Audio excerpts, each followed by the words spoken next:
Што ти кажам, отрови, црнила. Вие Дома, колку време дишам. живеете овде? Нас оба Железара живам, имам школа, деца браќам таму, имам дете. Имам дете мало, него бронхит фати таму, упала на плуќа, не може да го излечи. Така. Со- А колку време живеете тука? Јас живам од 63-та година. И дали вако било загадувањето? Не во почева, имаше филтри, ги секоја да ги прави нови, ама тој ништо не направи. А има пари да финансира кампања за ова, нема пари за да направи вако. Кој знае колку платил за таму за партија да се кандидира, него на сликата. Да го види. А плюс тоа јас работев во Факом, купи Факом па акции имав 70 и плати по 40, да ние ги плаќаме по 50 евра месечно. Имаме 1000 вработени. По 50, по 500 акции. Мене 700 акции ми зема на гладно срце, ја раба. И ги продава. По 500 евра да зело секој, 1000 души, тоа се 500.000 евра. И фако монтажа 500.000, тоа е милион евра. Еве ти ги филтри. А кај се тој? Кај му се парите? Ќе ме труе тука, ќе ме загадува. Срамота. Ова е собир на жители што гравитираат околу комплексот Железара. Сакаме да искажеме протест за состојбите што во последно време се случуваат во околните населби. Имено, знаете, и јавноста е запознаена, постојано има чат, постојано има издувни гасови од комплексот Железара, од неколку од фабриките.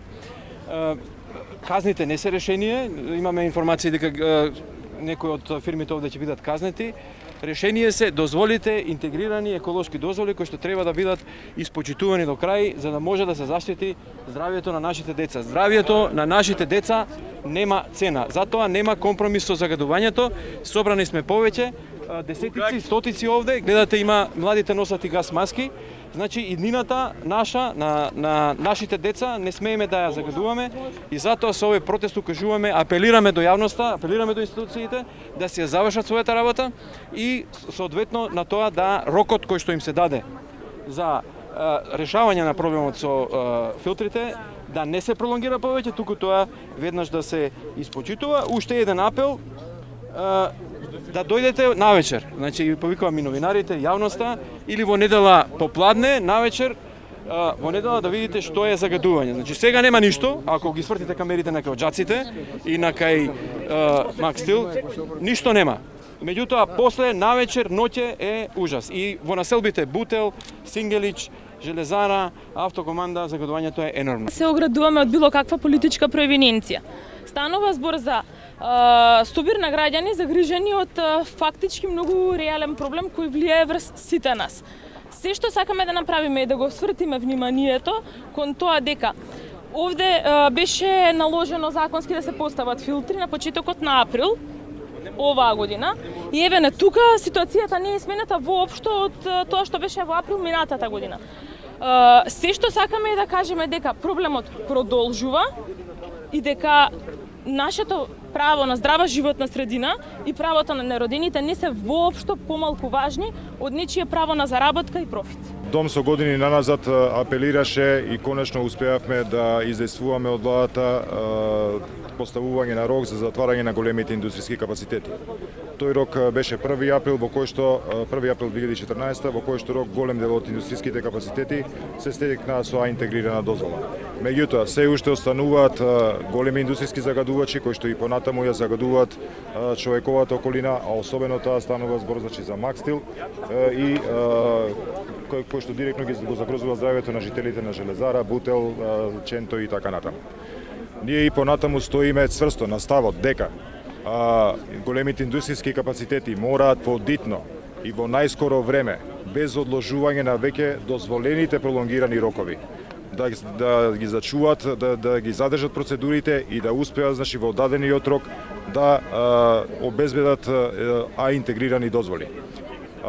И понатаму стоиме на тоа на мислењето дека е потребен многу поинтензивен мониторинг од институциите на системот врз големите загадувачи и исто така значи големите индустријски загадувачи мораат она загадување кое што го прават да им го надокнадат на граѓаните.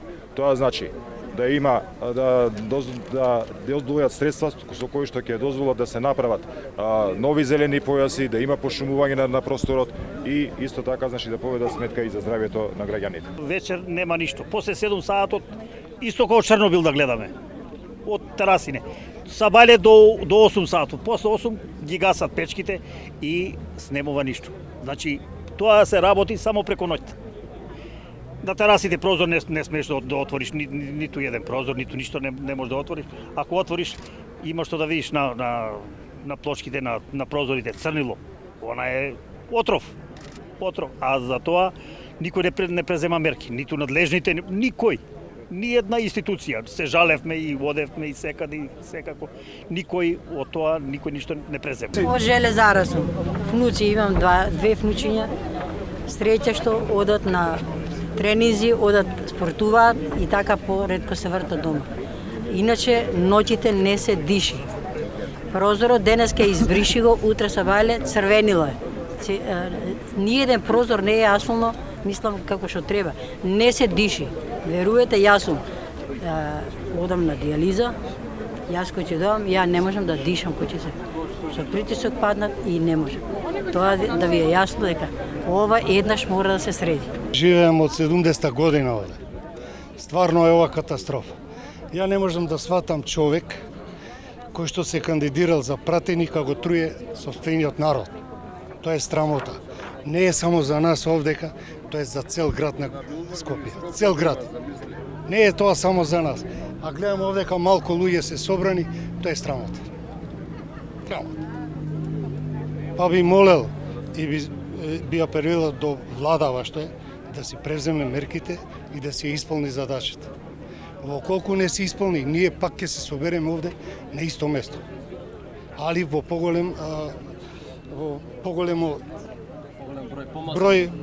број на народ. Кога веќе инвестираат, спонзорираат клубови, се интересираат за спортот, тогаш сите знаеме дека сите спортисти треба да живеат во здрава и пријатна средина. Што значи, треба прво тој, кога веќе има пари да инвестира во спортот, нека инвестира, нека стави филтри и нека работи. Никој тоа не го брани. Мислам дека сите имаме право да живееме во здрава и чиста околина. Впрочем и пред 2 дена беше 22 април, ден на планета Земја. И да го испочитуваме тоа. Ова нема да заврши тука.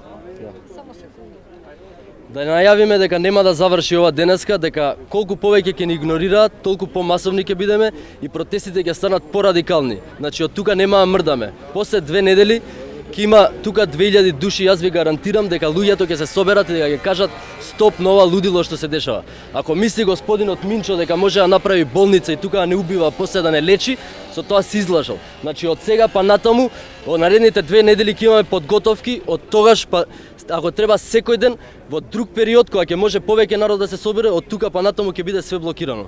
Ова мислам дека е граѓанска иницијатива, железарска пред се, и сакам да им порачам на сите оние кои се кажуваат невладини организации во Македонија дека Скопје не го загадуваат автомобилите, не го загадуваат луѓето што се греат на дрва, не го загадуваат